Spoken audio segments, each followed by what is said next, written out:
Hey guys, this is Michelle. Welcome back to my channel. Hope you are doing good today. So in my today's video, we are gonna be making a carrot cake. You will love this incredibly moist and easy carrot cake recipe. And it has got an ultra creamy cream cheese frosting and it's very easy peasy to make and it is very delicious.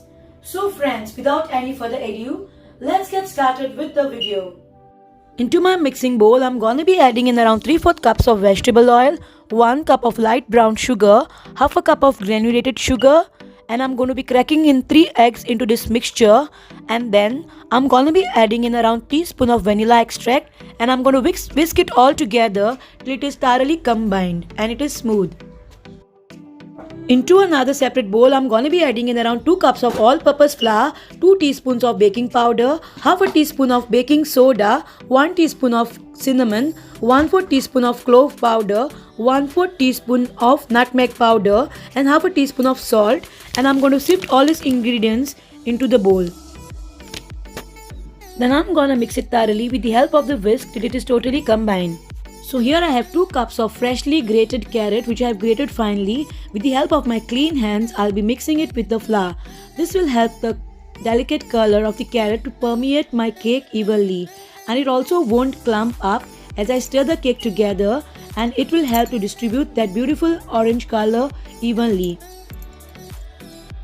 So now I will be adding this wet mixture to the flour and I will be mixing it thoroughly with the help of my whisk till it is totally combined. Just look at this beautiful orange color come true. It looks absolutely gorgeous. So once my cake batter is smooth, I'm finally going to be adding in around 3/4 cups of walnuts which I have pre-toasted, and I'm going to mix this with the help of my spatula till it is thoroughly mixed with the cake batter. So finally I will divide the batter evenly between my two 8-inch prepared cake pans which I have greased with some butter, dusted with some flour and lined with some parchment paper. And I have my oven preheating at 175 degrees Celsius. So I'm going to bake my cakes into the center of the oven for 25 to 30 minutes. Or till the toothpick inserted in the center of the cake comes out clean. Now let the cakes cool in the pan for half an hour and then turn them out of the pan and let them rest till they are totally cool before applying frosting for the cake. I will be preparing cream cheese frosting for my cake. So here I have got around 1/4 cup of softened unsalted butter and 225 grams of cream cheese at room temperature. I'm gonna beat this together till it is totally combined and smooth. So here I have got around 3 cups of icing sugar which I have sifted to get rid of any lumps. So I'm going to be adding in half of this icing sugar and I'm going to blend this. And before the second addition of sugar, I'm going to be adding in around 1 teaspoon of lemon juice and 1 teaspoon of vanilla extract.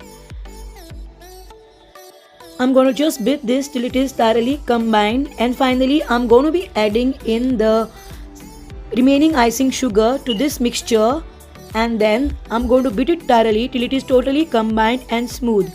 And so my cream cheese frosting is finally ready. So here I have my cake board placed on my cake turntable. I'm just going to apply some frosting to my cake board so that my cake layer will stay glued to the cake board. So here I have placed the first layer of the cake and I've just trimmed up the edges to make it look even. And then I'm going to be applying a generous amount of frosting on this first cake layer, and I'm going to be spreading it around with the help of my palette knife. Finally, I'm going to put my second cake layer with the flat side up so it gives a perfect surface for frosting. And now I'm going to put a dollop of frosting on the top layer of the cake, and I'm going to evenly distribute this frosting with the help of my palette knife. So finally, I'm going to frost the top and the sides of my cake. Don't panic if you get a little cake crumbs on the sides of the cake, because what we want for our cake is more of the rustic look. And we are also going to be decorating the sides of the cake with some walnuts. I've covered my full cake with generous amount of cream cheese frosting. So I will be creating swirl patterns and waves with the help of the palette knife. This will make my cake look pretty. Finally, pull out the paper towels which I placed underneath my cake. This will help my turntable to be free from mess. The finishing step is to put some walnuts on the side. And now, since I've placed my cake on the cake board, I can lift it up and move it around easily. I have placed a parchment paper on my work surface, and from the bottom edge of the cake up, press the walnuts on, just rotating the cake as you go. I'm also be putting some walnuts on the border of the cake. Finished with the walnuts, so I'm going to move the cake back on the cake turntable. Finally, my cake is ready, so I'm going to refrigerate it for some time to help my frosting firm up a little bit. So my cake has finally chilled for 2 hours, and now it is time to cut some. Just look on the interiors of this cake, it looks so tempting. Let me enjoy my cake and I will see you directly into my next video. Till then, bye bye.